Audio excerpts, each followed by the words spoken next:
I thought I was just paying a few dollars for a stranger's bus ticket until he leaned in and whispered something only my sister should have known. He did not thank me. He warned me, and the gift sitting in my purse suddenly felt heavier than a weapon, because if I used it, I would not just be embarrassed, I would be ruined on camera forever. My name is Mackenzie Cruz, and until that rainy Tuesday night in downtown Raleigh, I believed that acts of kindness were simple transactions with the universe. You put good out, you get a little warmth back, or at the very least, you move on with your day unburdened. I was 29 years old, living a life that felt mostly like a placeholder for something better. Drifting through the damp grayness of a North Carolina winter, I had no idea that a $5 bill was about to purchase my entry into a nightmare. The central bus station was a cavern of echoing misery. Outside, the rain was not just falling, it was being driven sideways by a wind that felt personal, slapping against the glass doors and seeping into the bones of everyone waiting inside. The air smelled of wet wool, stale coffee, and diesel fumes. I was wedged between a teenager playing music too loud through his headphones and a trash can that had not been emptied since the morning shift. I just wanted to get home. My shoes were soaked through, and the cold was starting to numb my toes. Ahead of me in the ticket line, the rhythm of the queue stalled. People shifted their weight, sighing with the collective impatience of commuters who just wanted to be anywhere else. I leaned to the side to see what the holdup was. At the counter stood a man who looked like he might blow away if the automatic doors opened at the wrong moment. He was old, with skin like crumpled parchment paper and a coat that was 2 sizes too big for his shrinking frame. His hands were shaking violently as he dug through a worn leather coin purse. He was counting out quarters and dimes, placing them on the counter with agonizing slowness. The ticket agent, a heavy-set man with a name tag that hung crookedly on his chest, tapped his fingers against the glass partition. The sound was sharp and irritating. "You are short," the agent said, his voice booming over the speaker system. "It is $22 for the fare to Durham. You only have $18.50 here." The old man flinched. He looked back at the line of people behind him, his eyes wide and watery.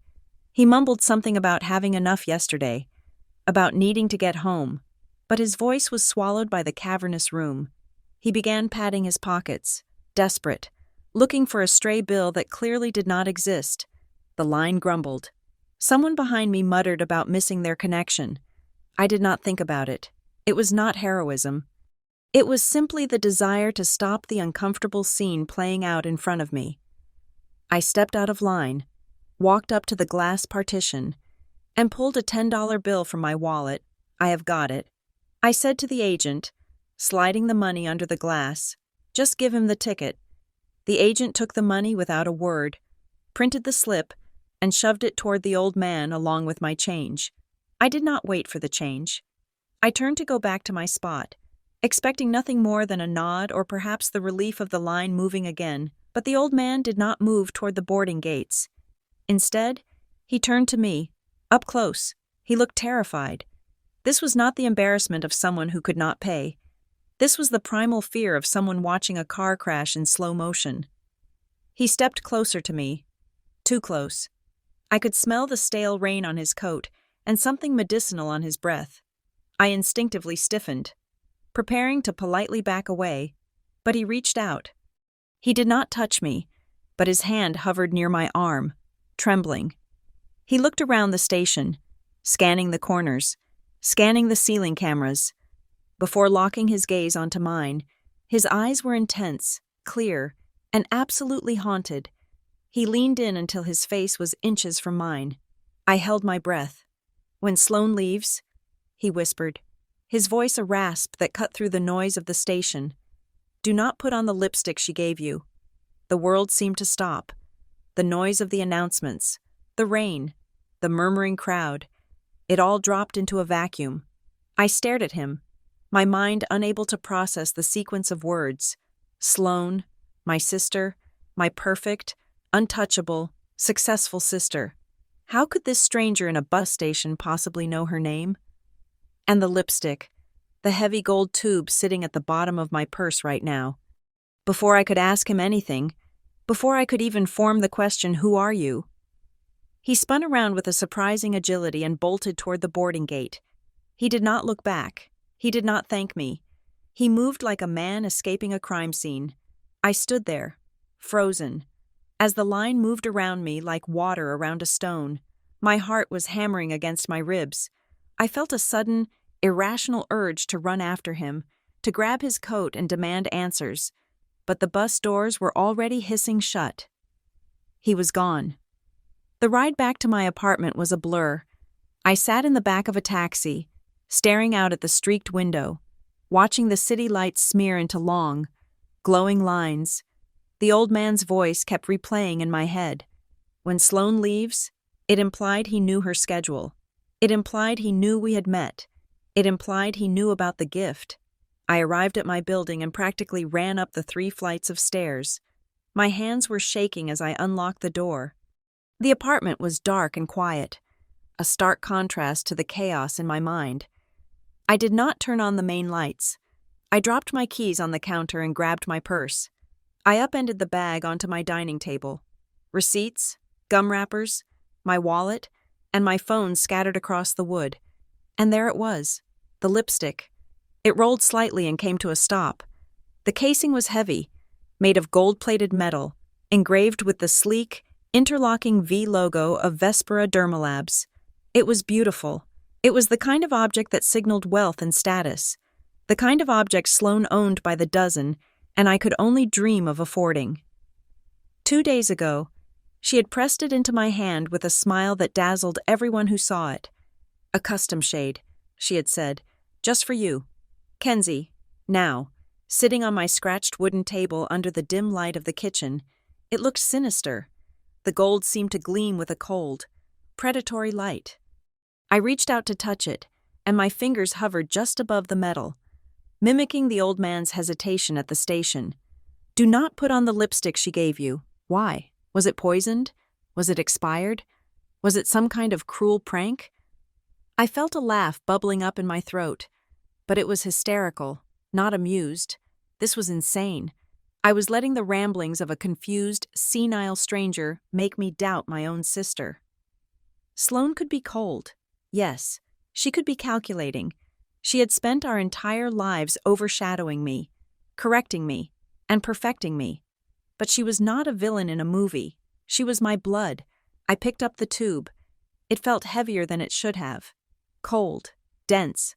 I was just about to uncap it, just to prove to myself that it was harmless. When my phone buzzed violently against the wood of the table, the sound made me jump, and the lipstick clattered from my hand. I looked at the screen.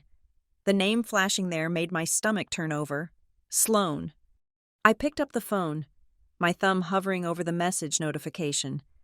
I took a breath and opened it. The text was short, cheerful, and punctuated with emojis that felt entirely performative. "Remember to wear it tomorrow night," the message read. "You will be the face of the launch. Do not be late." I looked from the glowing screen to the gold tube lying on its side. The silence in the apartment suddenly felt heavy.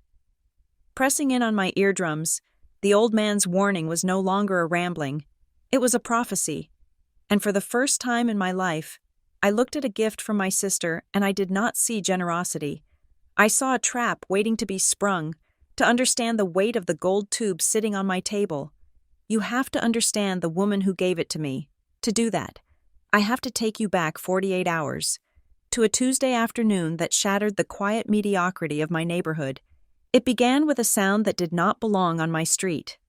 My apartment complex is a place of sensible sedans and rusting hatchbacks, vehicles that apologize for taking up space, but the engine that roared outside my window 2 days ago was not apologizing.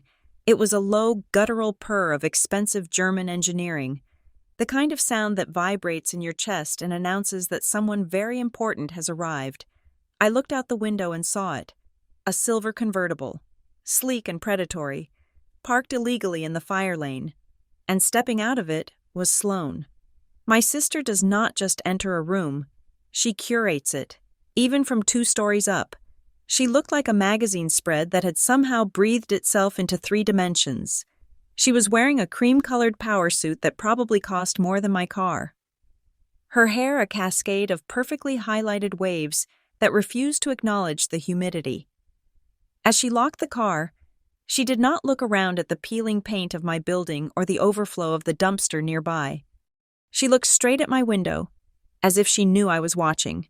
She waved, a sharp, crisp motion that was less of a greeting and more of a summon. By the time I opened my front door, she was already there, smelling of ozone and expensive citrus. "Mackenzie," she said, leaning in for an air kiss that missed my cheek by a calculated inch. "You look tired. Are you drinking enough water?" She breezed past me into the living room, her eyes scanning the space. It was a habit she had perfected since we were children. Sloane assessed things. She assessed value. She assessed potential. And mostly, she assessed threats. I watched her gaze linger on my thrift store sofa and the stack of library books on the floor. Her lip twitched, a microscopic expression of distaste that vanished as quickly as it appeared, replaced by a dazzling, camera-ready smile. "I am fine." "Sloane," I said, closing the door. "Just busy." "What are you doing here?" "You're supposed to be prepping for the launch." The launch. It was the only thing our family had talked about for 6 months. Sloane was not just an executive at Vespera Dermalabs. She was the architect of their new era. She was the youngest vice president in the company's history, the golden girl of biocosmetics, the woman who was going to revolutionize anti-aging technology. The launch party on Friday was not just a party, it was her coronation. "That is exactly why I'm here," she said, turning to face me. She reached into her oversized designer tote bag. "I have something for you." She pulled out a small box wrapped in midnight blue silk. It was exquisite. Even the way she held it suggested that whatever was inside was sacred.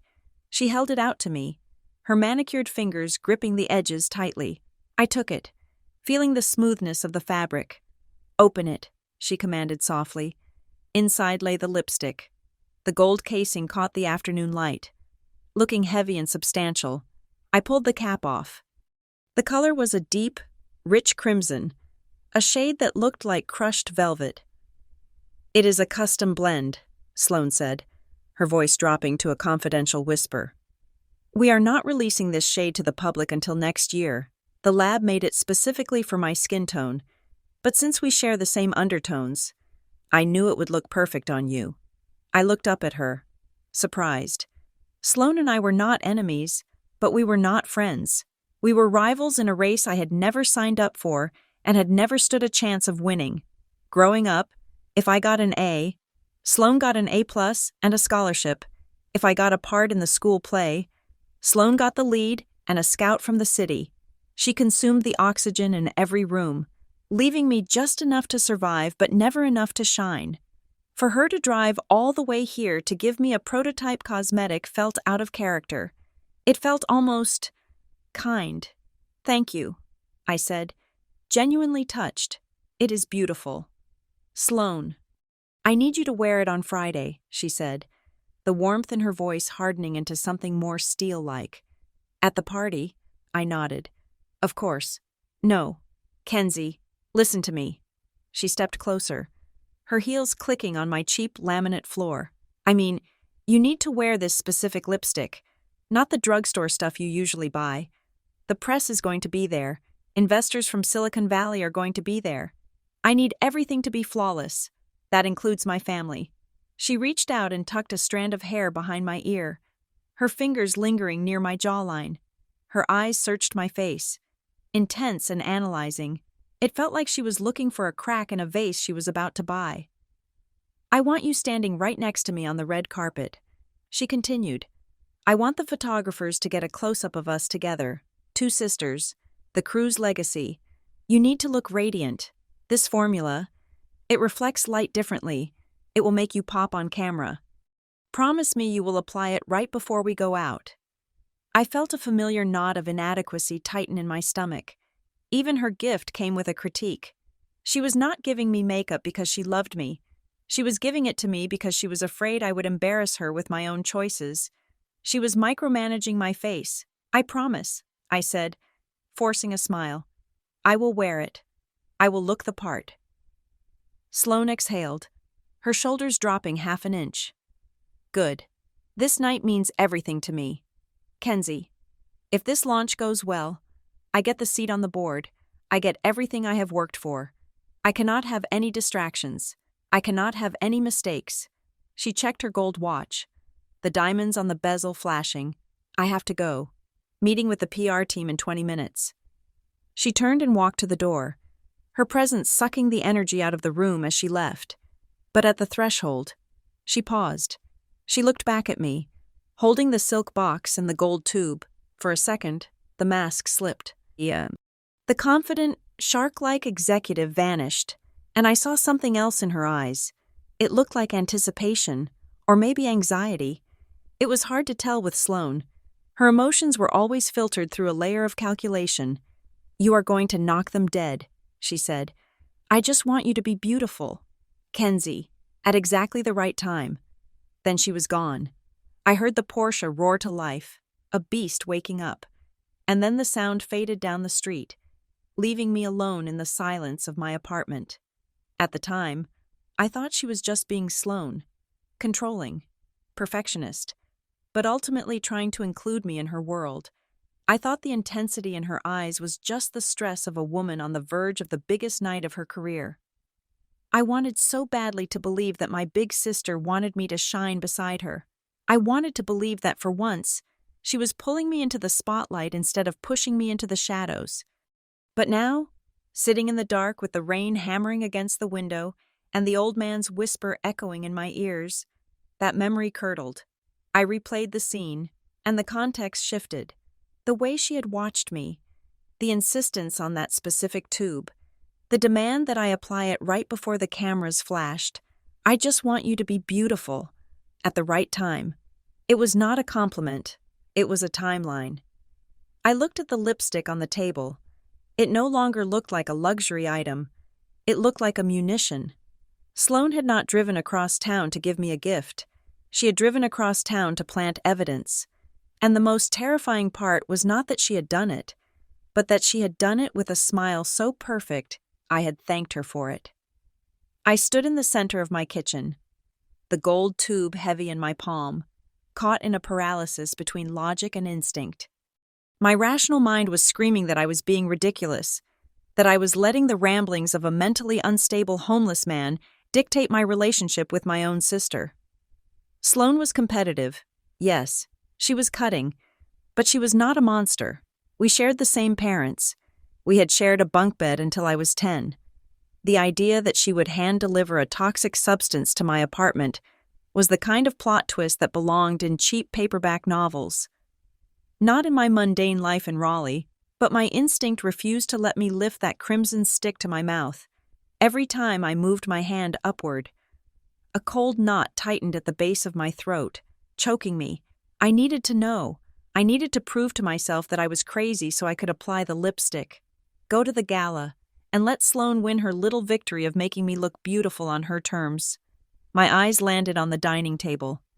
In the center sat a cheap glass vase holding a bouquet of white carnations I had bought from the grocery store 3 days ago. They were starting to droop, their edges turning slightly brown, but they were still alive. They were organic matter. They were delicate. They were perfect. I walked over to the table and pulled one of the flowers from the water. Water dripped onto the wood, marking the silence. I sat down, placed the flower on a paper towel, and twisted the bottom of the lipstick tube. The red bullet emerged, glistening under the overhead light. It looked luscious. It looked expensive. Feeling foolish, I pressed the lipstick against the white petals. I drew a thick, heavy streak across the delicate surface. The color was intense, a blood-red slash against the snowy white. It glided on smoothly, just like high-end makeup should. I recapped the tube and set it down, staring at the flower. Nothing happened. The petals stayed red. The flower stayed whole. I let out a breath I did not realize I had been holding, a sound that was half laugh and half sob. I was losing my mind. I was actually sitting in my kitchen, conducting science experiments on a flower because a stranger at a bus station had whispered a sentence. I rubbed my temples, feeling the shame wash over me. I was going to have to apologize to Sloane in my head for this betrayal of trust. I reached out to throw the flower in the trash, ready to go shower and start getting ready for the night. Then the smell hit me. It was faint at first, then suddenly sharp and aggressive. It did not smell like wax or vanilla or the subtle floral notes of luxury cosmetics. It smelled like old pennies. It smelled like bleach and battery acid masking itself under perfume. It was a metallic, chemical tang that stung the inside of my nose. I froze, my hand hovering over the flower. I watched, and as I watched, the red streak on the petal began to change. It was not drying, it was bubbling. Minute by minute, the vibrant crimson began to darken. It turned to the color of dried blood, then to a bruised purple, and finally to a sickly, charred black. The texture of the petal, which had been silky and smooth, started to pucker. It looked like someone was holding an invisible lighter underneath it. The edges of the petal curled inward, shriveling away from the lipstick as if the plant itself was trying to recoil in pain. I grabbed my phone and swiped to the stopwatch function, my fingers trembling so hard I almost dropped it. 12 minutes. In 12 minutes, the white petal had not just been stained, it had been necrosed. The blackness was spreading outward from the red streak, eating into the healthy white tissue like a fast-forwarded video of decay. The structural integrity of the flower collapsed. The petal detached from the stem and fell onto the paper towel, a wet, black, disintegrating mess. I shoved my chair back, the screech of the legs against the floor echoing like a scream. If that was a flower petal, what would that do to human lips? What would it do to the sensitive, thin skin of a mouth? I imagined the blistering. I imagined the chemical burns eating through the dermis, the swelling, the permanent scarring. I touched my own lips instinctively, terrified by the phantom pain of what almost happened. This was not a prank. This was an assault. The phone in my hand vibrated, and the screen lit up. The photo I had assigned to the contact beamed up at me. Sloane, looking perfect and airbrushed. I stared at the screen, my heart hammering against my ribs like a trapped bird. She was calling. The timing was impeccable. It was predatory. I took a deep breath, trying to steady my voice, and swiped answer. "Hey, Sloane," I said. "Kenzie?" Her voice was too loud, too bright. It crackled with an energy that I now recognized as manic anticipation. "Are you getting ready? Did you put it on yet?" The question came fast, like a bullet. She did not ask how I was. She did not ask about traffic. She went straight to the weapon. I looked at the blackened, curled remains of the flower on the table. The smell of burning chemicals was filling the kitchen. "I am just doing my hair," I lied, forcing my voice to sound casual, though my throat felt tight. I was saving the lipstick for last. You know, so I do not smudge it while I get dressed. There was a silence on the other end. It lasted only 2 seconds, but it felt like an hour. It was a dead air, a void where I could practically feel her calculating, checking her mental watch, wondering if the reaction time matched her data. "Oh," she said finally, her tone shifting slightly. "A little disappointment? A little impatience? Make sure you do. It really needs time to set to get that perfect matte finish. Do not wait until you are in the car. Put it on before you leave the house. Send me a selfie when you do. I want to see how it looks on you. I want to see the damage." My brain translated. "I want to see the panic." "I will," I said. "I promise. See you soon." I hung up and threw the phone onto the couch, as if it were burning me. I could not be in the same room as that lipstick anymore without feeling sick. I grabbed a pair of kitchen tongs. I could not bring myself to touch the tube with my bare skin again, and picked up the gold cylinder. I marched to the drawer where I kept my food storage supplies. I dropped the lipstick into a heavy-duty freezer bag, sealed it, then dropped that bag into a second one.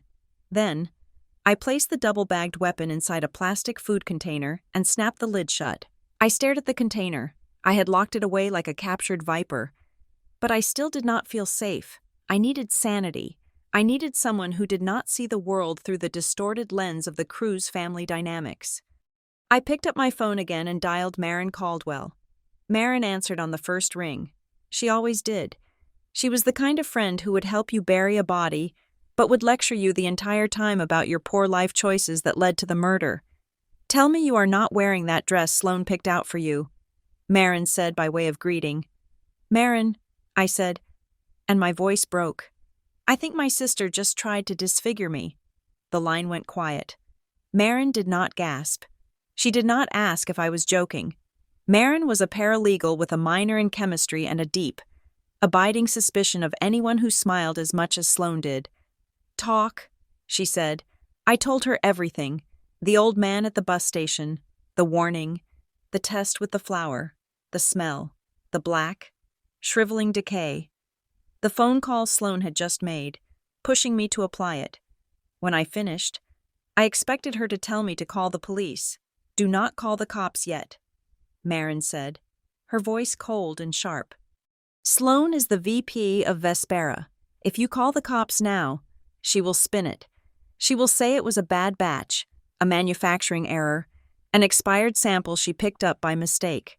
She will play the devastated sister who almost accidentally hurt her sibling. She will cry on camera, and Vespera's legal team will bury the evidence before you can say lawsuit." "Then what do I do?" I whispered.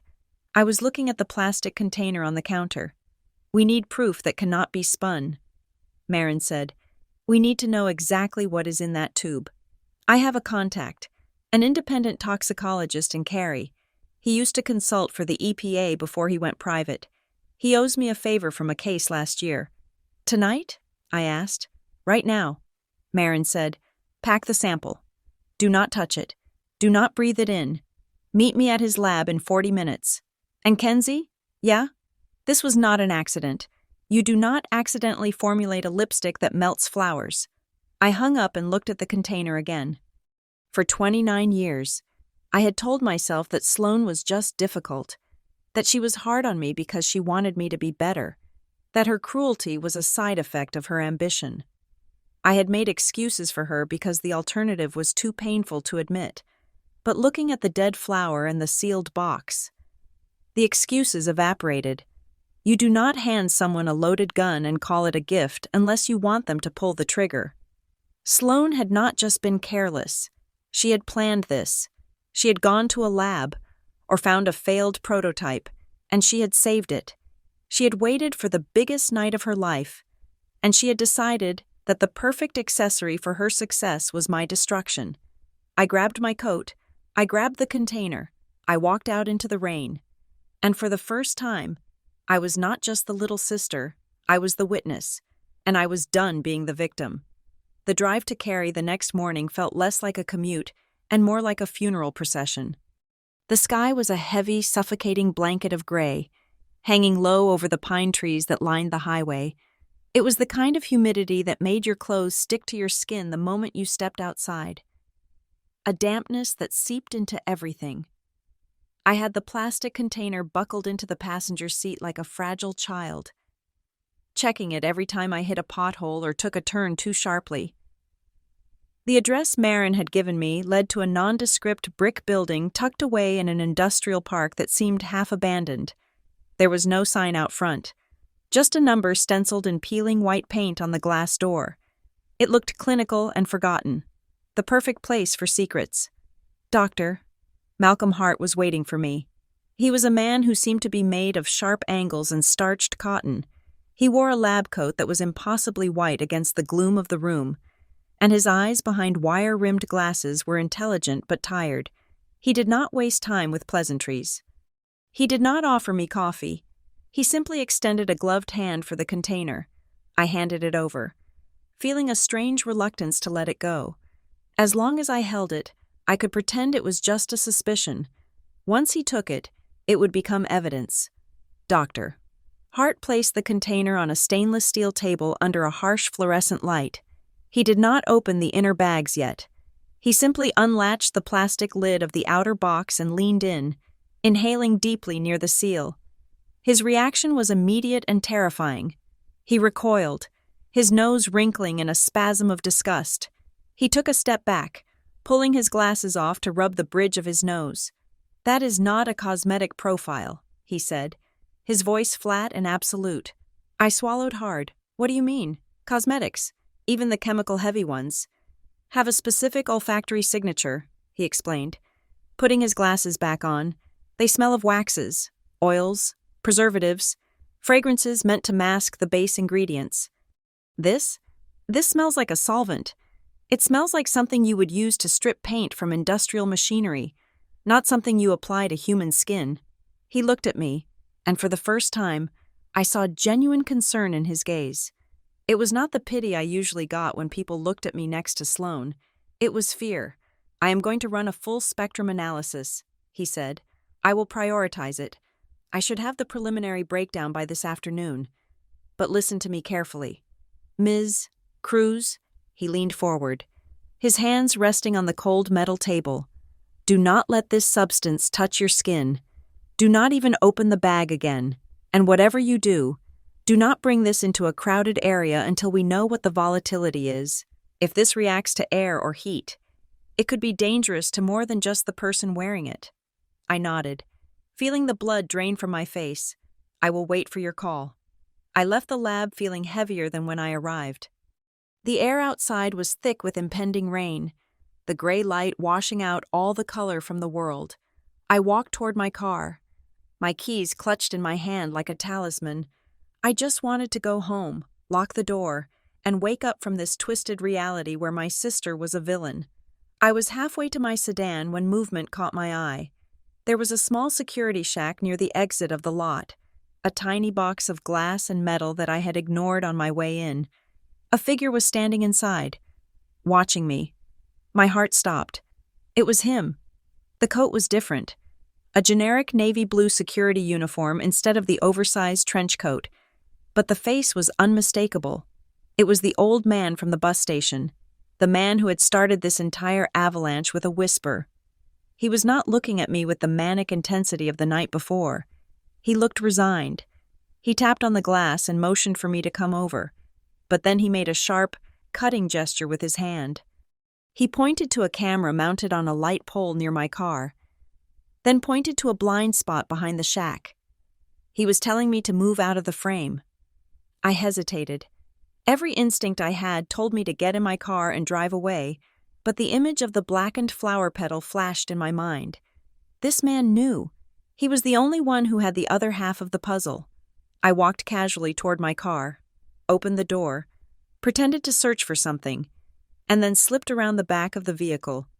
Keeping my head down, I moved quickly toward the rear of the security shack, where the dumpsters blocked the line of sight from the main building. He met me there, up close. He looked even older than I remembered. The lines on his face were deep trenches of exhaustion. You kept the lipstick, he said. It was not a question. Who are you? I demanded, my voice shaking. Why are you here? Are you following me? He let out a dry, humorless chuckle. Following you? No, I work here. I pick up shifts where I can. It is just the universe having a cruel sense of humor that you brought the sample to Dr. Hart. He leaned against the brick wall of the shack, taking a pack of cigarettes out of his pocket but not lighting one. My name is Gordon Price, he said. I used to be head of night security at Vespera Dermalabs. I worked the front desk and the monitor room for 12 years. Vespera? I stared at him. You knew Sloane. I knew everyone who walked through those glass doors after 6 in the evening, Gordon said, and I knew who walked out with things they were not supposed to have. He looked at me, his eyes softening slightly. I did not want to get involved. He said quietly, I live a quiet life now. I keep my head down. But when I saw you at the station, I saw the bag. I saw the logo. And I saw the look on your face. It was the same look she had. She? Alara Vance, Gordon said. The name meant nothing to me, but the way he said it made it sound like a ghost story. She was Sloane's predecessor, he continued. This was 4 years ago. Alara was brilliant. She was the one who actually developed the peptide complex that made Vespera famous. She was next in line for the promotion that Sloane just got. Everyone knew it. Alara was the golden girl. I felt a chill that had nothing to do with the damp air. What happened to her? I asked. Gordon looked down at his unlit cigarette. rolling it between his thumb and forefinger. The week before the announcement, Alara had an accident. That is what the official report said. A severe allergic reaction to a prototype she was testing. She was disfigured. Her face? It was bad. She could not be the face of the brand anymore. She could not even leave her house for months. He looked up, his gaze piercing. Sloan was the one who found her. Sloan was the one who called the paramedics. And Sloan was the one who stepped into her office the next Monday, took over her projects, and claimed the credit for the launch. Alara vanished. She took a settlement and signed an NDA so thick it could stop a bullet. I never saw her again. I leaned back against the dumpster, feeling sick. It was the exact same playbook. The launch, the prototype, the accident that would clear the path. But why me? I whispered. I am not her rival. I am her sister. I am not competing for her job. Gordon shook his head slowly. You do not understand people like Sloan, he said. It is not just about the job. It is about the spotlight. She needs to be the only star in the sky. If you shine too bright, or if you become a liability, or if she just decides that your tragedy will make her look more sympathetic to the board, you become collateral damage. He pushed off the wall and straightened his uniform. I saw her, Gordon said, his voice dropping to a whisper again. Back then. I saw Sloan going into the lab late at night when no one was supposed to be there. I saw her mixing things that were not on the logs. I saw her taking vials out that were not labeled. I did not say anything because I wanted to keep my pension. I let Alara burn because I was a coward. He looked at me, and I saw the weight of 4 years of guilt in his eyes. I am not doing it again, he said. When I saw you with that lipstick, I knew the loop was closing. She is doing it again, and this time, if you use that thing, you won't just be scarred.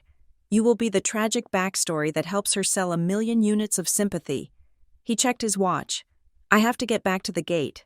Doctor, hard is good. He will tell you what is in there. But you do not need a chemist to tell you the truth. You just need to look at who benefits when you fall. He turned and walked back into the shack, leaving me standing alone behind the dumpsters. I looked at the gray sky, feeling the first drops of rain start to fall. The puzzle pieces were locking together with a terrifying click. My sister was not just a perfectionist, she was a predator, and I had been walking into her mouth for 29 years. I stood behind the dumpsters, the smell of wet rust and decaying trash mixing with the damp air. But my attention was entirely focused on the trembling man in front of me. Gordon Price had already given me the ghost story of Alara Vance, but I needed more than a cautionary tale. I needed ammunition. Gordon, I said, keeping my voice low as a delivery truck rumbled past the security gate. You said you saw her in the lab. You said you saw her mixing things. What exactly did you see? He looked over his shoulder, checking the blind spot of the camera again. His paranoia was contagious. It was not just mixing, he said, his voice dropping to a gravelly whisper. Vespera has strict protocols. Every milligram of every compound has to be logged in the digital inventory.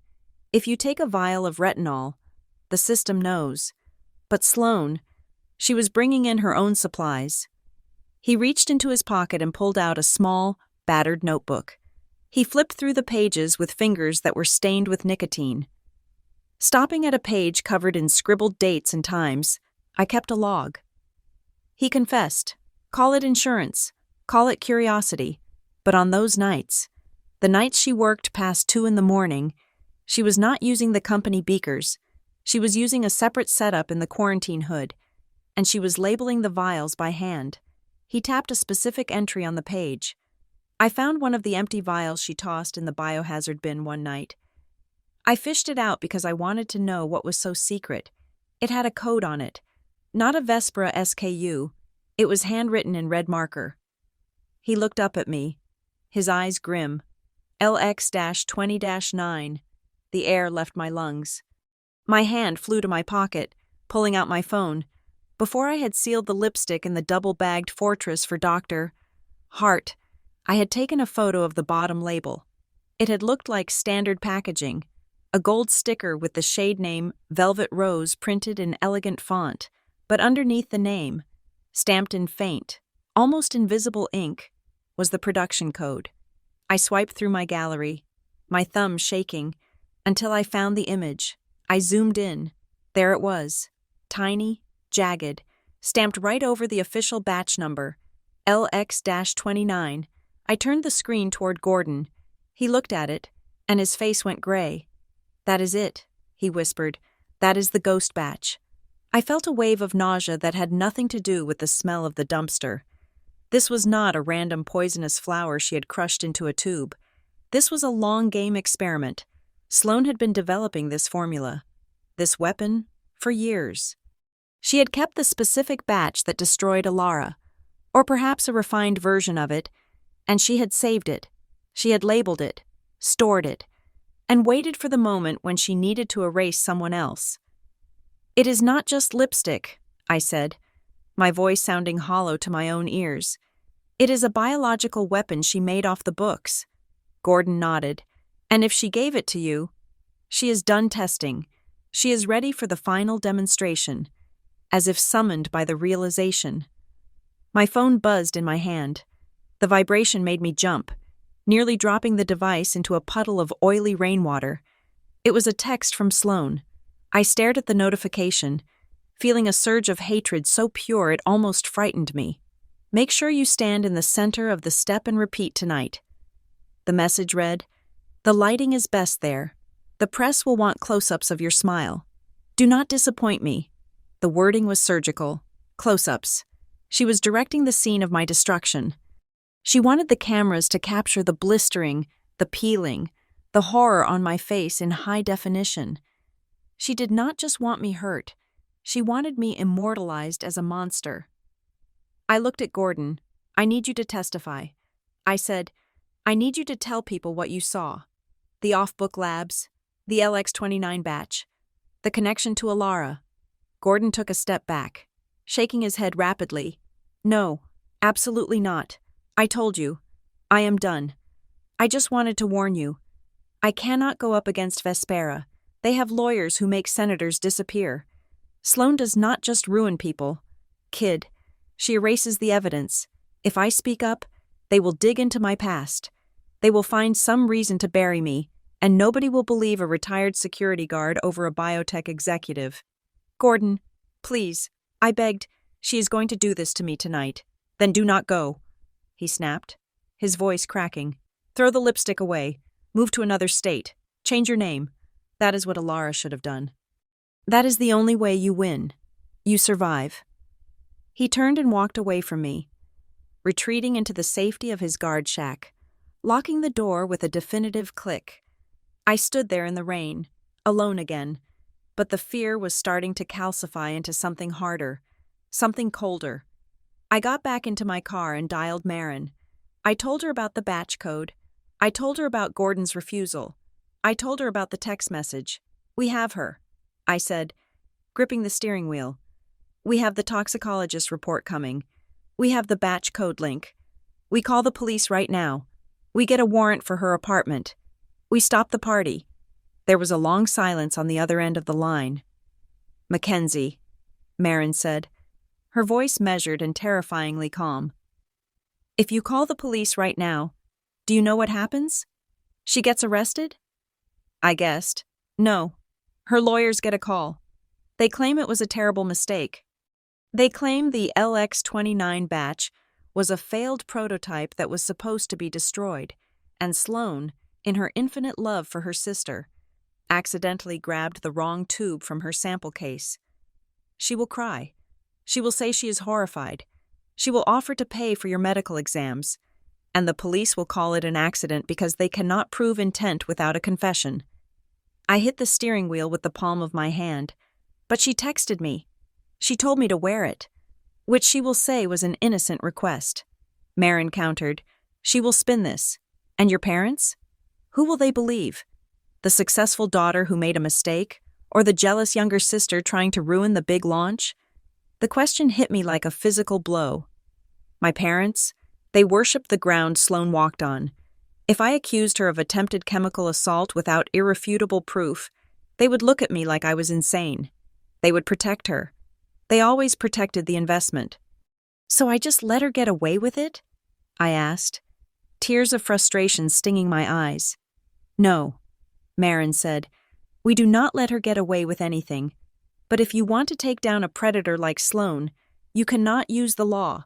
The law is too slow and too purchasable.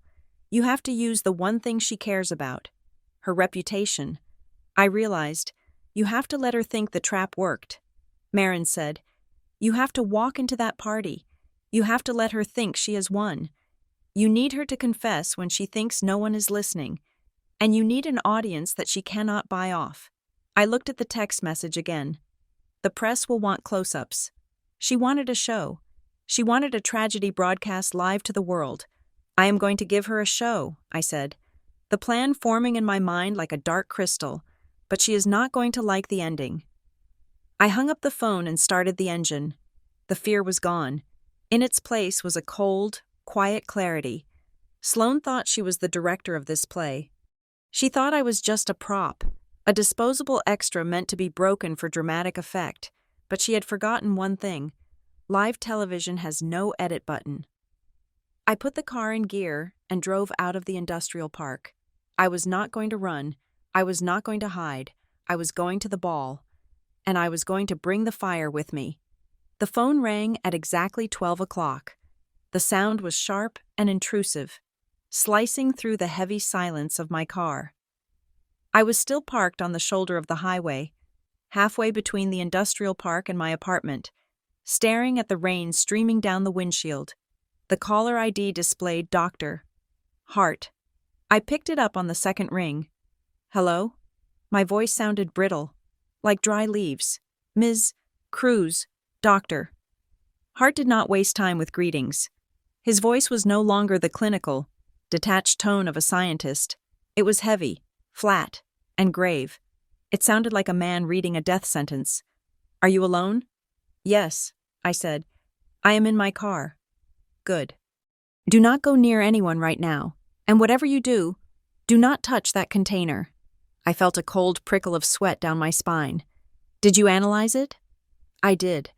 I ran it through the mass spectrometer 3 times because I did not want to believe the first 2 results. He paused, and I could hear the rustle of papers on the other end. This is not a cosmetic product, Ms. Cruz. It is a delivery system. The base is a standard wax and oil emulsion. Yes, which is why it glides on like lipstick, but it is laced with a high concentration of a caustic agent. It is a modified alkaline compound, similar to what is used in industrial drain cleaners, but chemically masked to be odorless until it reacts with organic moisture. I gripped the steering wheel, my knuckles turning white. Drain cleaner. She gave me drain cleaner wrapped in gold. Is it lethal? I asked, my voice trembling. If you ingested it? Yes, absolutely. But that is not the design here. Doctor. Hart's voice dropped an octave, becoming terrifyingly precise. The compound is formulated with a retardant. It is designed to be slow-acting. If you applied this to your lips, you would not feel anything for maybe 20 or 30 minutes. It would just feel like heavy makeup. But once it settles, once it starts reacting with the proteins in your skin and the moisture of your breath, it begins to heat up. It creates a chemical thermal reaction. He took a breath. It would burn through the epidermis and the dermis. It would cause third-degree chemical burns on your mouth, your chin. Anywhere it smeared, it would not kill you, Mackenzie, but it would melt the skin off your face. It would leave you requiring extensive skin grafts. You would be disfigured for life. I closed my eyes. Tears leaked out, hot and fast. I saw my sister's face. I saw her checking her watch. I saw her telling me to look beautiful. There is one more thing. Doctor, Hart said, and this part is what truly worries me. The reaction rate is catalytic. It speeds up with external heat and high-intensity light. I froze. What did you say? Heat and light.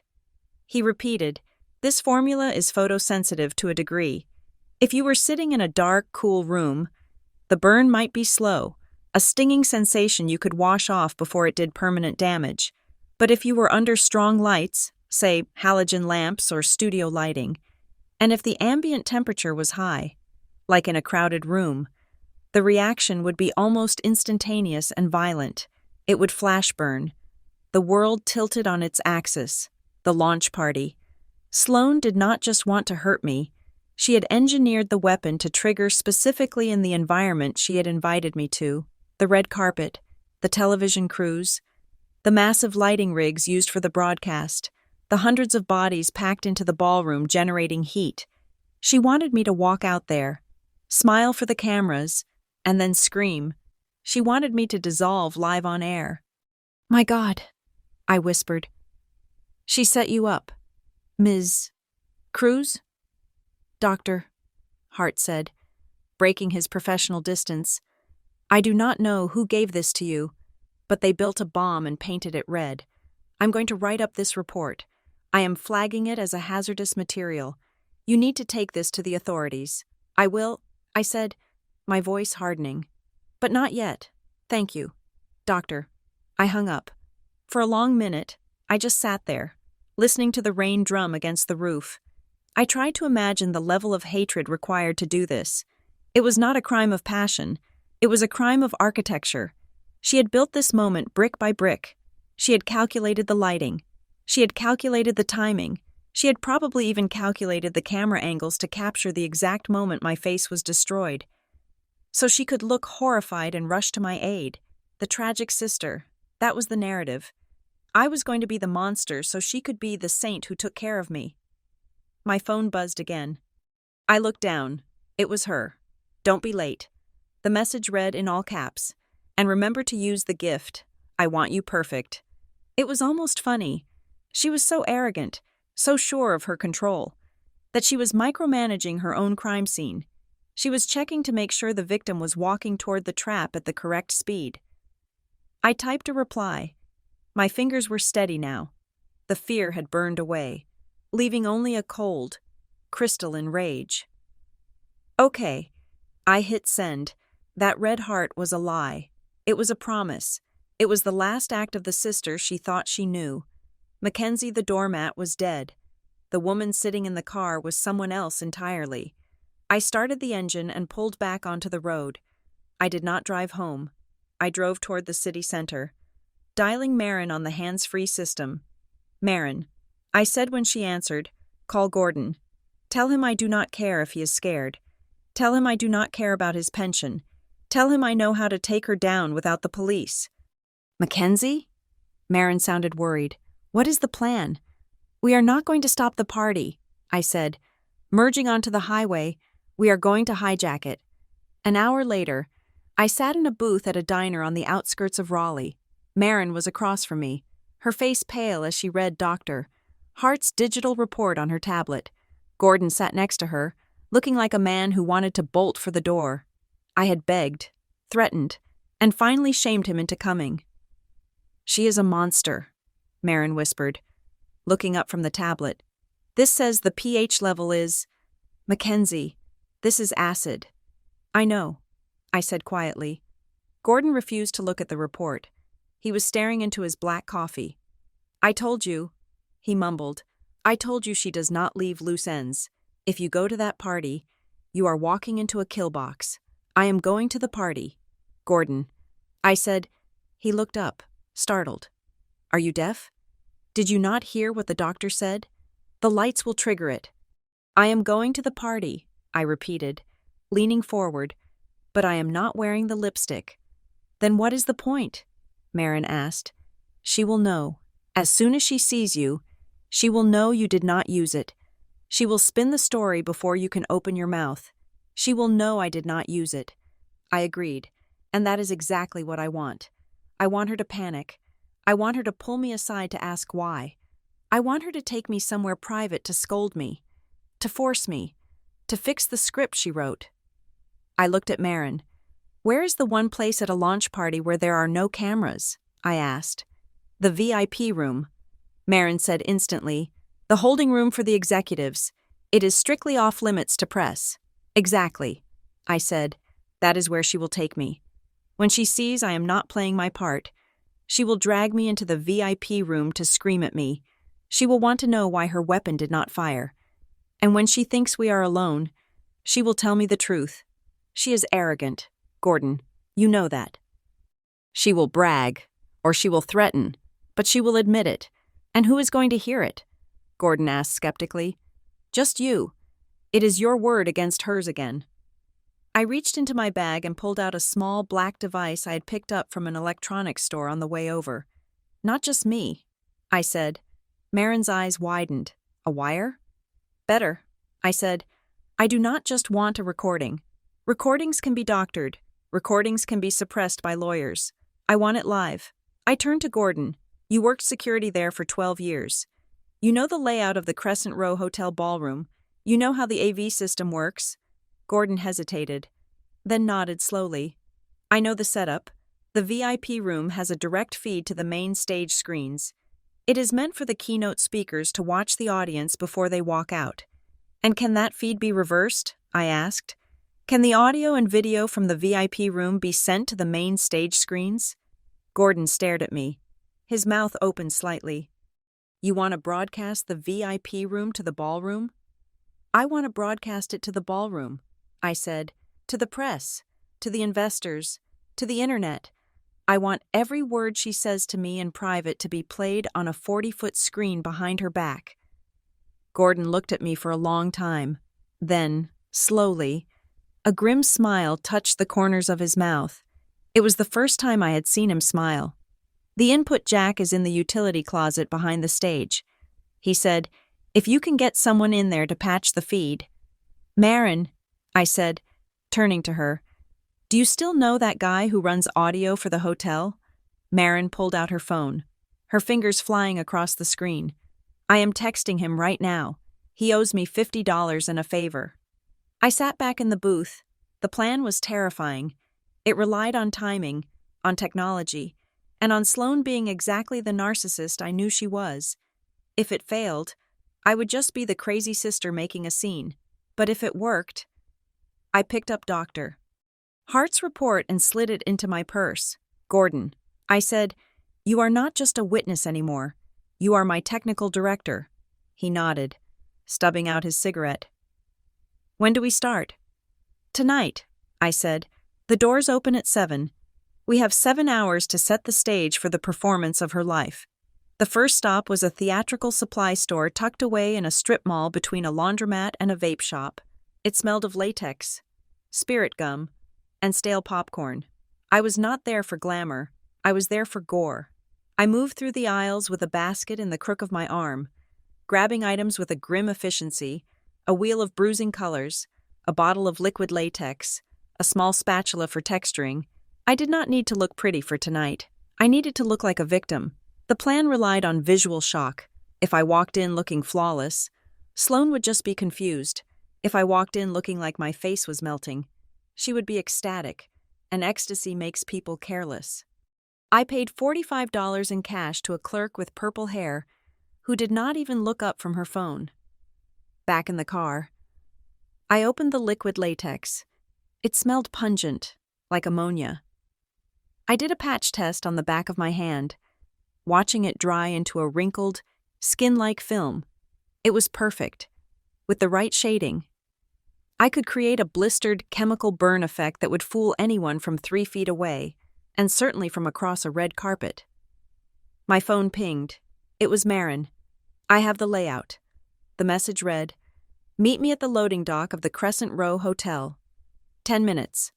I drove fast. The rain had slowed to a drizzle, but the sky was still a bruised purple. When I pulled up to the service entrance of the hotel, Marin was waiting by a stack of crates, talking to a guy in a black hoodie. This is Leo, Marin said as I approached. He runs the main board for the ballroom. Leo looked nervous. He kept glancing at the security cameras mounted above the bay doors. Marin says you want to flip the feed, Leo said, his voice low. You know I could lose my union card for this? You will lose a lot more if Vespera poisons half the guests tonight.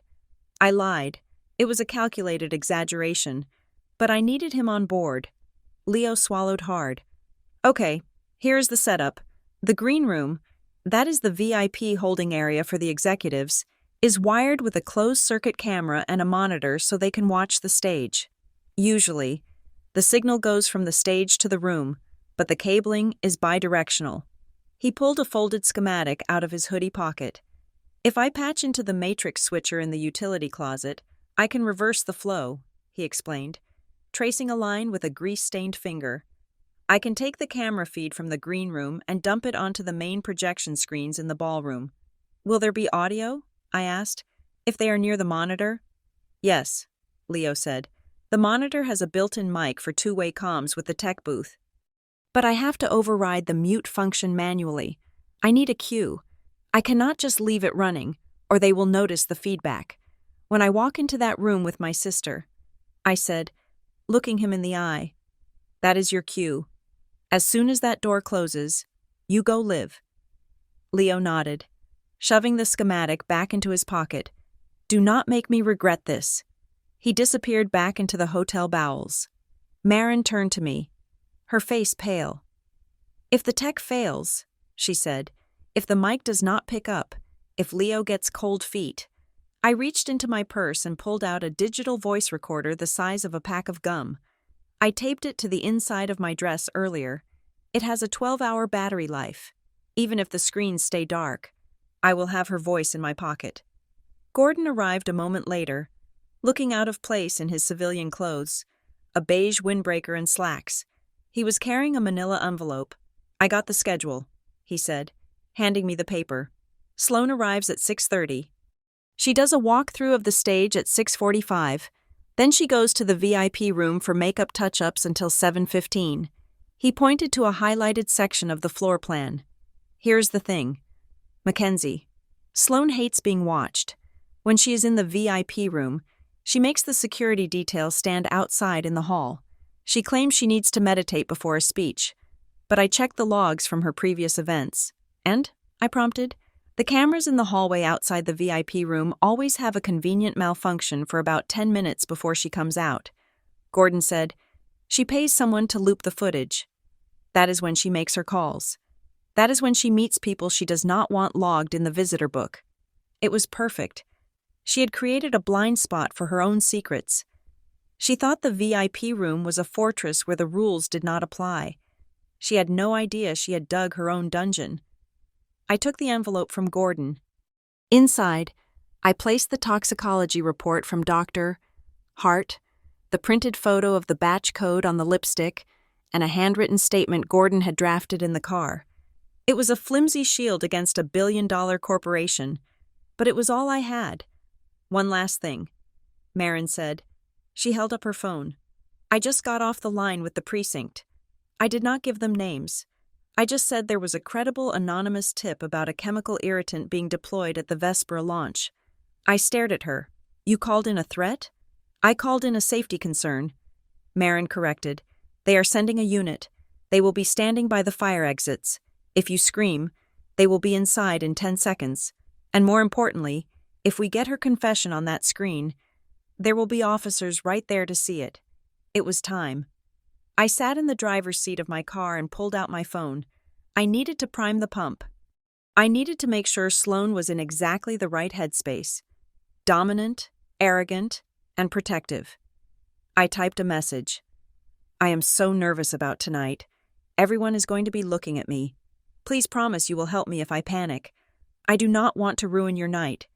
It was the bait she could not resist. It appealed to her vanity. It painted me as the weak, stumbling little sister who needed the strong, capable big sister to save her. The reply came in 30 seconds. Just stick to the plan. I will take care of everything. You just need to smile. I let out a breath that shook my ribs. I will take care of everything. It was the most chilling thing she had ever written to me. I pulled down the visor mirror. I opened the jar of liquid latex. My hands were steady now. I began to apply the paste to my lower lip and chin, stippling it to look like raised, angry blisters. I added the red grease paint, blending it until it looked raw and weeping.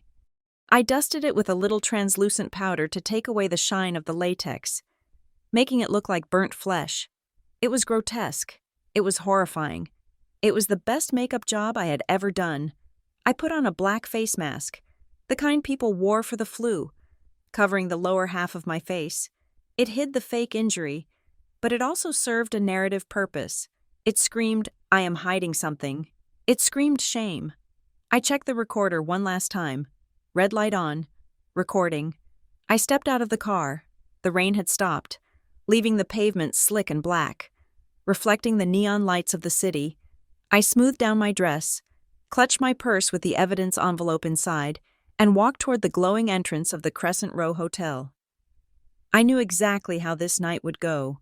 Sloane would see me. She would see the mask. She would assume the poison had worked.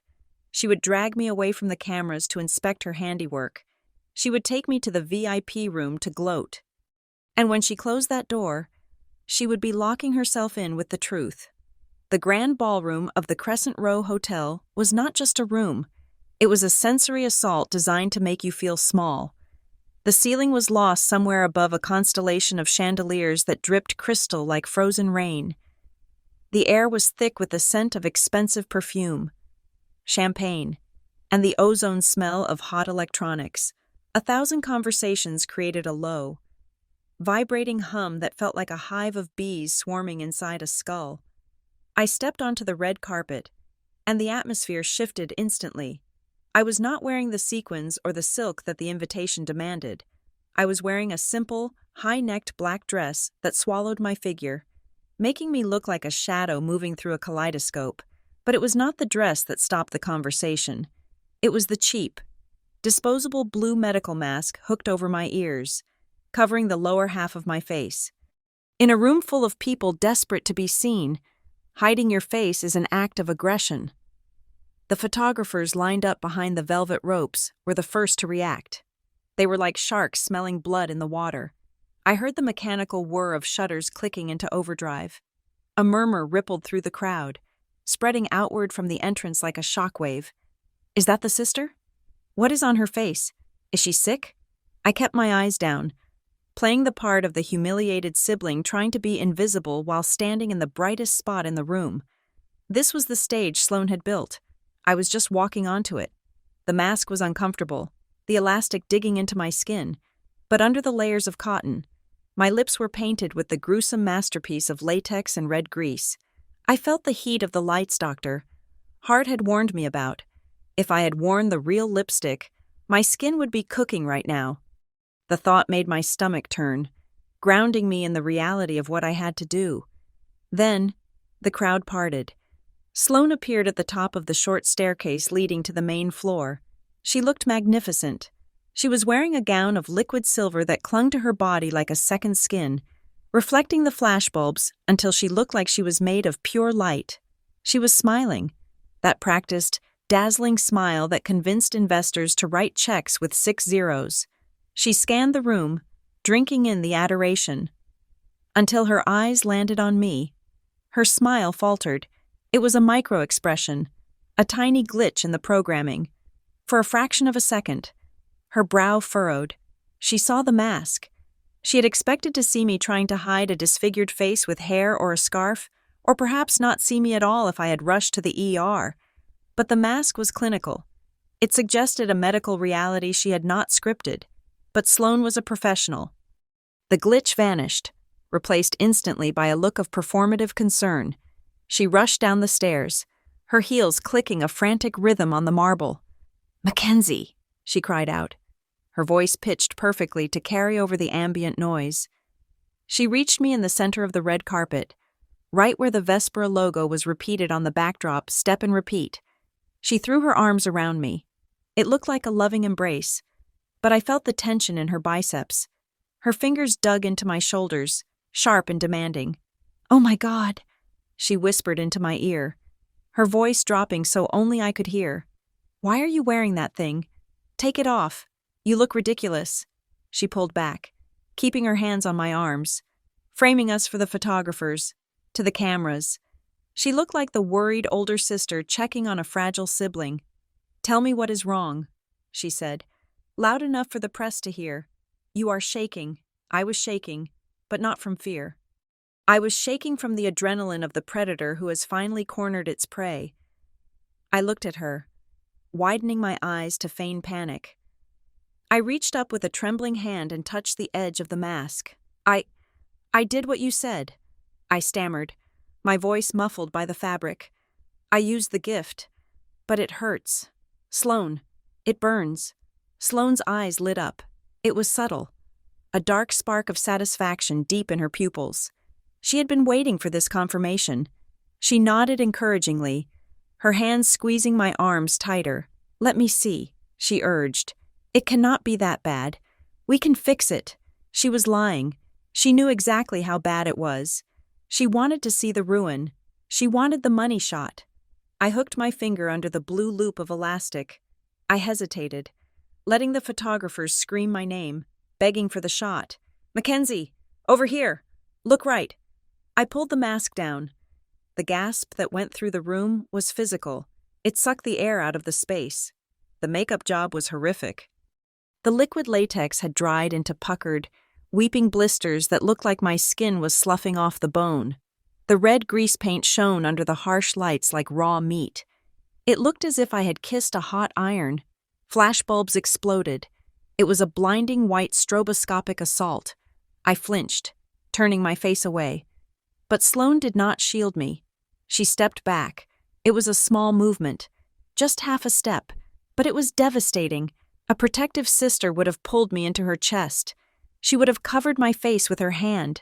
She would have yelled at the photographers to stop. Sloan stepped back to give them a better angle. She brought her hands to her mouth in a gesture of shock, her eyes wide, but her body was angled perfectly to not block the view of my disfigurement.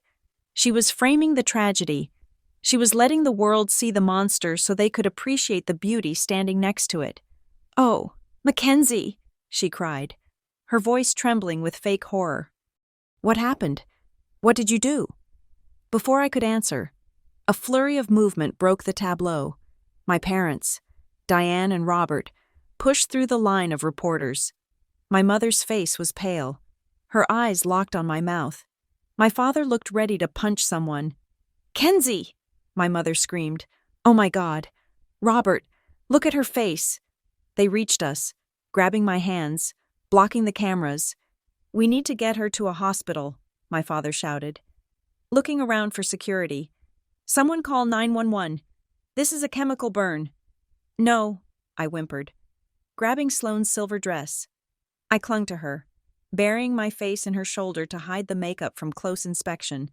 If my mother looked too closely, she would see the latex. I needed to move. "I do not want to go to the hospital." I sobbed against Sloane's silk. "Please, Sloane, just get me out of here." Everyone is staring. Sloane looked at our parents. I could see the wheels turning in her head. If I went to the hospital, doctors would examine me. They would see the fake wound.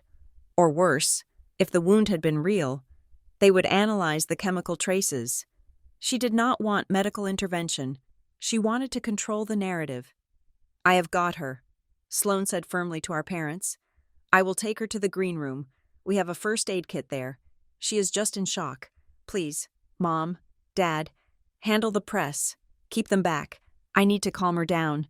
"But she needs a doctor," my mother insisted. Reaching for me, "Mom, stop," Sloane snapped, her voice cracking like a whip. "She is terrified. Let me have 5 minutes with her to wash this off and assess it. You are making a scene." My parents froze, conditioned by years of obeying Sloane's commands. They stepped back, looking helpless. "Come on, Kenzie," Sloane said, her voice turning soft and cloying again. She wrapped an arm around my waist, pulling me away from the parents, away from the flashing lights. "Let's go somewhere quiet. Just you and me."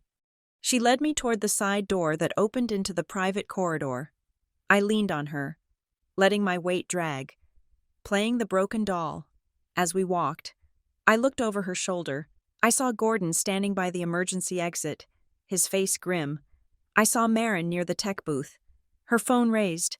Sloane pushed the heavy door open. The noise of the party was instantly cut off, replaced by the muffled silence of the plush hallway. "You poor thing," Sloane murmured. But she was walking fast, dragging me toward the end of the hall where the VIP room waited. She was not walking like someone helping a victim. She was walking like someone disposing of evidence. We reached the door marked private. Sloane swiped her keycard. The lock beeped green. She shoved me inside and slammed the door behind us. The lock clicked shut. I stood in the center of the room, listening to the silence. It was a trap. Yes, but for the first time in our lives, Sloane was the one who was cornered. She just did not know it yet. I looked at the large mirror on the wall, and then at the dark television screen mounted above the sofa. The stage was set. The audience was waiting. Sloane turned the lock. She let out a long breath, dropping the act completely. Her shoulders relaxed. She turned to face me, and the concern on her face evaporated like mist in the sun. "Well," she said, crossing her arms over her silver chest. That was dramatic. She walked toward me, her eyes fixated on my ruined mouth. "Let me see it," she commanded. I stood my ground, my heart pounding against my ribs. I was about to give her the performance of a lifetime. The moment the heavy door clicked shut, sealing us inside the VIP suite, the atmosphere in the room shifted so violently it felt like a depressurization. The sounds of the party, the clinking glasses, the murmur of the crowd, the aggressive flashbulbs, were instantly severed, replaced by the hum of the air conditioning and the thudding of my own heart. I was still clinging to Sloane, my face buried in the expensive silk of her shoulder, my body trembling with what she assumed was shock. I waited for her to ask if I was in pain. I waited for her to run to the first aid kit. I waited for a single shred of humanity. Instead, she shoved me. It was not a gentle nudge. It was a firm, annoyed push that sent me stumbling back against the edge of the velvet sofa. I caught my balance, looking up at her, still keeping the mask of the terrified victim firmly in place. "Stop it," Sloane hissed. Her voice was unrecognizable. The warm, melodic tone she used for the cameras was gone, stripped away to reveal the cold, flat steel underneath. She walked over to the sideboard and poured herself a glass of water, not even looking at me. "You are ruining my dress with that grease," she said, taking a sip. "Pull yourself together. I need to see how bad it is before we decide on the press statement." I stood there, letting my arms hang limp at my sides. The game was agonizing, but I had to let her dig the hole deeper. "It burns." "Sloane," I whispered, forcing a tear to track through the latex blisters on my cheek. "It feels like my skin is on fire. Why did this happen? You said it was safe." Sloane set the glass down with a sharp clink. She turned to me, and the look on her face chilled my blood. It was not guilt. It was scientific curiosity. She stepped into my personal space, her eyes locking onto my ravaged mouth. "Let me see," she commanded. She reached out, her cool fingers gripping my chin. Tilting my face up toward the halogen lights of the vanity mirror, she scrutinized the blisters, the weeping red sores, the way the skin seemed to be peeling away from the lip. She did not flinch. She did not gasp. She smiled. It was a small, tight smile of satisfaction. "Incredible," she murmured, almost to herself. The reaction time was faster than the LX29 control group. But the tissue damage looks identical. It really does activate with the adrenaline spikes. She let go of my chin and stepped back, smoothing the front of her silver gown. "It is exactly as I calculated," she said. The words hung in the air, heavy and toxic. I stared at her, letting the silence stretch, giving the recording device taped inside my dress every chance to catch the clarity of her confession. "Calculated?" I asked, my voice trembling. But this time it was not an act. It was the vibration of pure rage. "You knew?" Sloane rolled her eyes, as if I were being purposefully dense. "Oh, grow up." "Kenzie, of course I knew. Do you think I hand out prototypes without knowing the chemical breakdown? I needed certainty. And you gave me a perfect performance.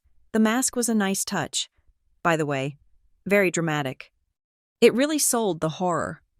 I looked at her, and I realized the most painful truth of all. She did not hate me. Hate implies passion. Hate implies that I mattered to her.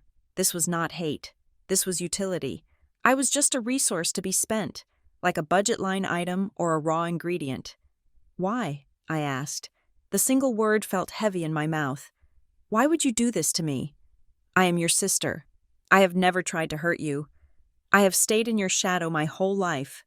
Sloane laughed. It was a dry, humorless sound. "In my shadow?" she repeated, her eyes narrowing. "Is that what you call it? Because from where I was standing, you were starting to climb out of it." She walked over to the vanity table and picked up a cotton pad. Examining her nails, "I heard about the Northbridge campaign."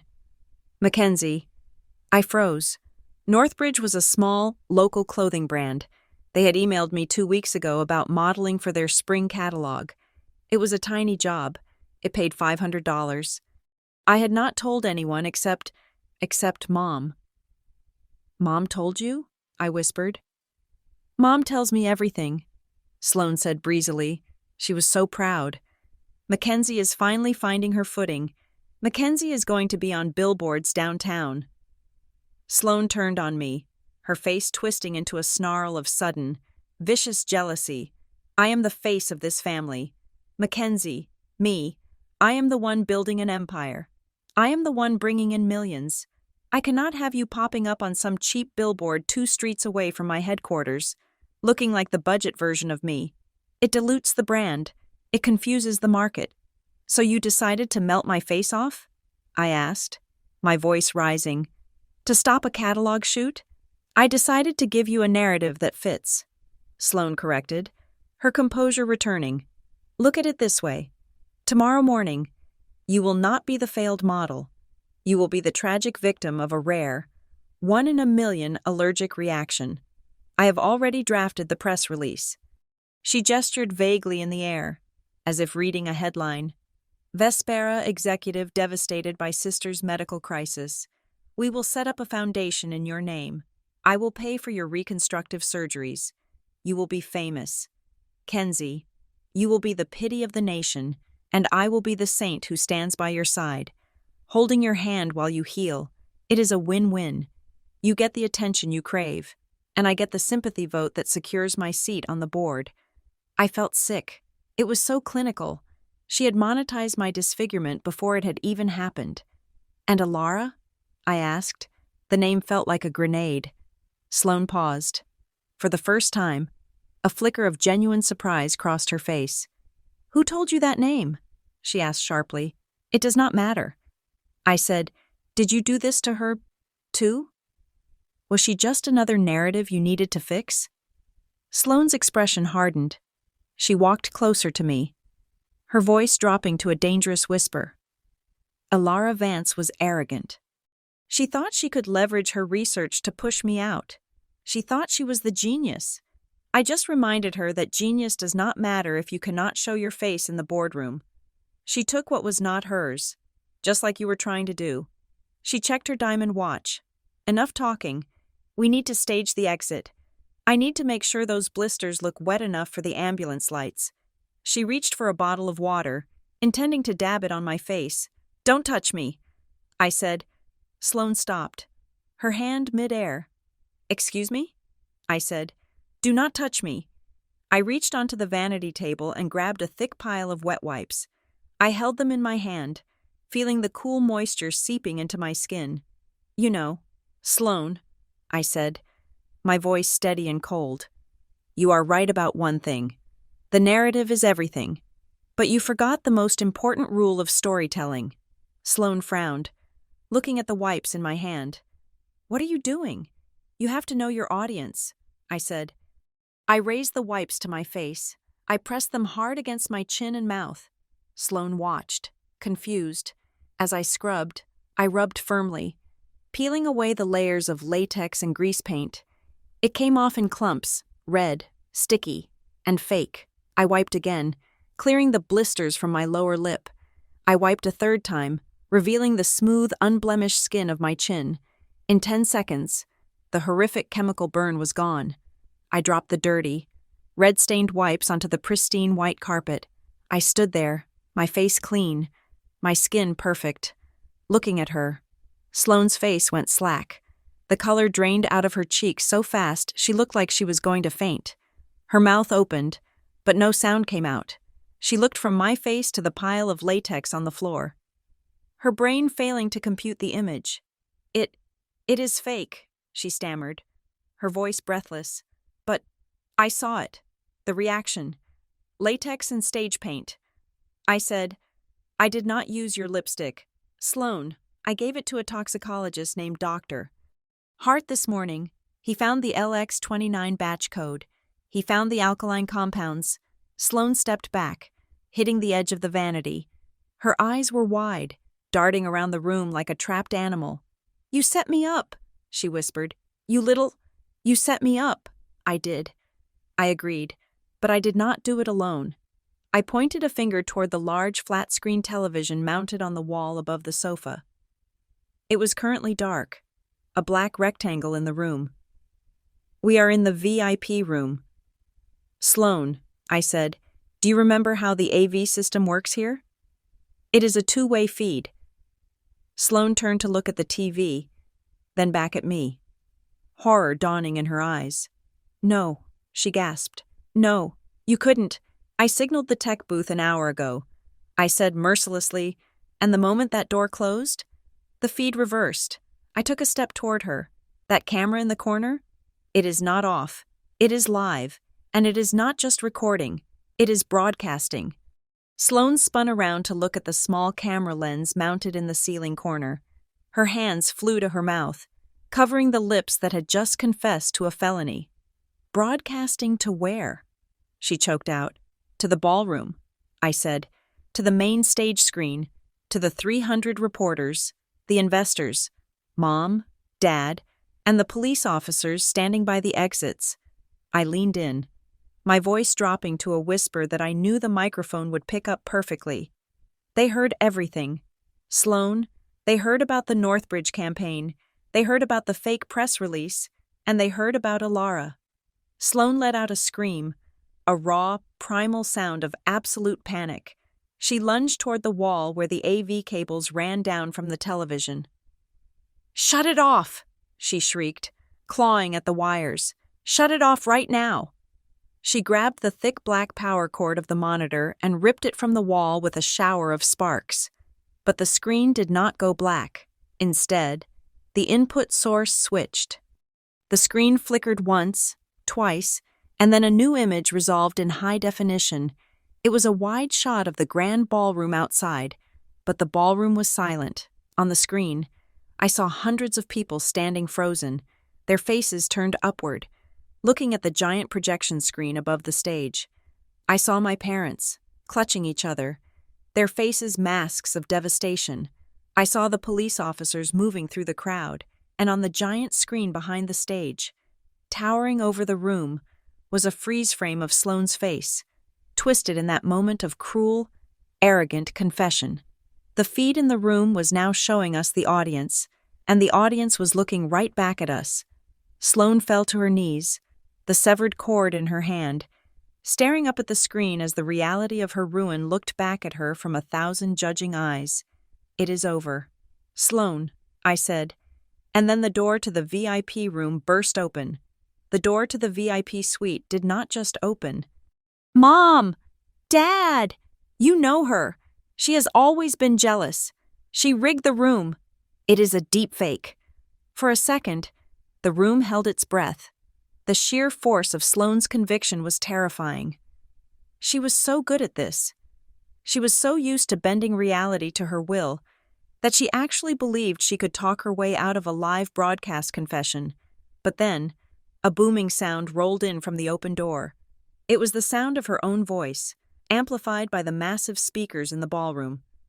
Echoing down the corridor, "I decided to give you a narrative that fits. You will be the tragic victim. I will be the saint." The delay on the feed meant that her confession was still playing out in the main hall, a ghostly echo that overlapped with her current denial. There was no way to argue with it. It was not a recording that could be doctored. It was happening in real time. My mother stepped forward. She looked at Sloane, and for the first time in my life, I saw the worship in her eyes die. It was replaced by a horror so deep it looked like physical pain. "Sloane," my mother whispered, "we heard you. We all heard you." "No!" Sloane shrieked, backing away until she hit the vanity table. "It is a trick." Marin stepped past the police officers. She walked up to the officer in charge. A tall sergeant with a face like carved granite. "This is the toxicology report from Dr. Malcolm Hart," Marin said, her voice clear and steady. "It confirms that the substance Ms. Cruz gave to her sister contains industrial-grade alkaline corrosives. And this," she held up the photo of the lipstick base, "is the batch code LX-29. Gordon stepped forward next. He looked at Sloane, who was staring at him with a mixture of recognition and hatred. "I can testify to the origin of that batch," Gordon said, his voice rasping but firm. "I was head of security at Vespera for 12 years. I logged Sloane Vance entering the restricted lab after hours on 17 separate occasions. I saw her producing undocumented samples, and I was there when Alara Vance disappeared." Sloane's face twisted. The beautiful, polished mask cracked, revealing the snarling creature underneath. "You useless old guard," she spat. "You were nothing. You were just furniture." "That is enough," the sergeant said. He stepped forward, pulling a pair of metal cuffs from his belt. The sound of the ratchet clicking open was the loudest thing in the room. "Sloane Vance, you are under arrest for aggravated assault, possession of a chemical weapon, and attempted grievous bodily harm." Sloane looked at the cuffs, then at me.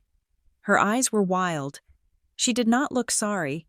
She looked furious that her property had rebelled. "This is what you wanted, isn't it?" She hissed at me as the officer grabbed her wrist. "You jealous little brat. You could never be me, so you had to break me. You are pathetic. Mackenzie, you are nothing without me." I looked at her. I stood tall, my face clean, my conscience clear. "I am the one who is still standing." "Sloane," I said quietly. The officer spun her around. The click of the handcuffs locking into place was final. It was the sound of a steel door slamming shut on a decade of manipulation. As they led her out into the hallway, the flashbulbs from the press in the lobby went off like a lightning storm. Sloane had always wanted to be the center of attention. She had always wanted the world to look at her, and now, as she was marched out in disgrace, she finally got her wish. Every lens was trained on her, capturing not her triumph, but her absolute destruction.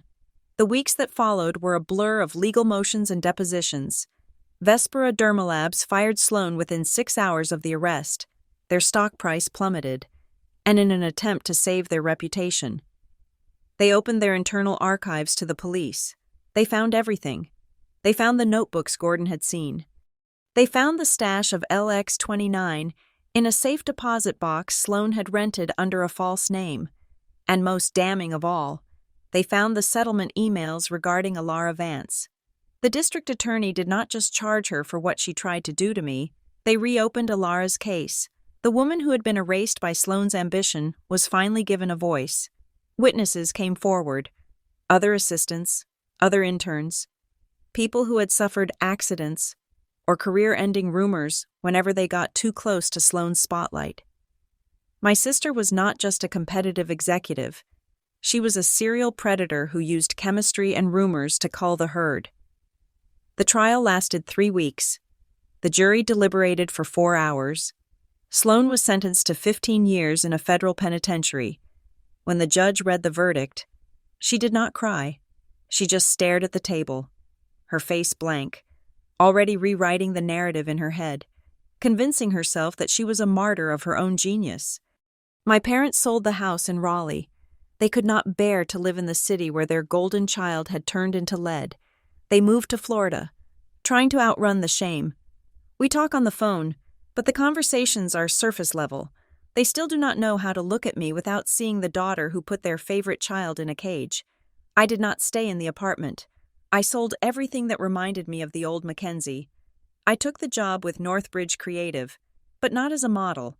I used the settlement money from Vespera. They paid out quietly to avoid a civil suit, to buy a small stake in the agency. I work in production now. I help build the sets. I help manage the talent. I like being behind the camera. There is a safety in controlling the angle. But there was one loose end I had to tie up. 6 months after the gala, on a crisp autumn evening, I drove back to the central bus station. It looked exactly the same. The neon lights still buzzed with an irritating hum. The air still smelled of diesel and stale coffee. I found Gordon sitting on a bench near the ticket counter. He was reading a newspaper, his security uniform replaced by a simple flannel shirt. He looked older, but the weight that had been pressing on his shoulders was gone. I sat down next to him. He folded the paper and looked at me. "You look good, kid," he said. "I feel good," I said. I reached into my bag and pulled out a thick white envelope. It contained a cashier's check for $50,000. It was a chunk of the settlement money. "What is this?" Gordon asked, eyeing the envelope suspiciously. "It is your pension," I said. "Or at least, the back pay for all the nights you spent watching a monster and feeling helpless." He tried to push it back. "I cannot take this. I did what was right. You saved my life." "Gordon," I said, pressing it into his hand. "If you hadn't whispered to me that night, I would be disfigured right now. You stopped the loop. Take it. Go visit your grandkids. Go somewhere where it does not rain every day." He held the envelope for a long time, his eyes glistening. Finally, he nodded and tucked it into his jacket pocket. "You know," he said softly, looking at the departing buses, "she thought she was the smart one. She thought she could control everything because she understood the chemistry. She forgot the physics," I said. Gordon smiled. "What physics?" "For every action. There is an equal and opposite reaction," I said. "You cannot push people down forever without expecting the ground to eventually push back." I hugged him goodbye and walked out of the station. I stood on the sidewalk, breathing in the cool night air. The city lights were twinkling in the distance, indifferent and beautiful. I touched my face, my smooth, unscarred, imperfect face. I was not the golden girl. I was not the genius. I was just Mackenzie. And for the first time in 29 years, that was enough. Sloane had tried to bury me in the dark so she could shine. She never understood that you do not need to blow out someone else's candle to make your own burn brighter. But she also forgot the most dangerous thing about the dark. It is where the truth learns to hunt. And when the lights finally came on, I was the one holding the switch. Thank you so much for listening to my story. I would love to know where you are tuning in from right now. Are you listening on your commute? At the gym? Or maybe relaxing at home? Please drop a comment below and let me know. I read every single one of them. If you enjoyed this story and want to hear more tales of karma and justice served, please make sure to subscribe to the Morgan Revenge Stories channel. Hit that like button and smash the hype button to help this video get discovered by more people. Your support means the world to me. Stay safe, and remember, the truth always finds a way into the light.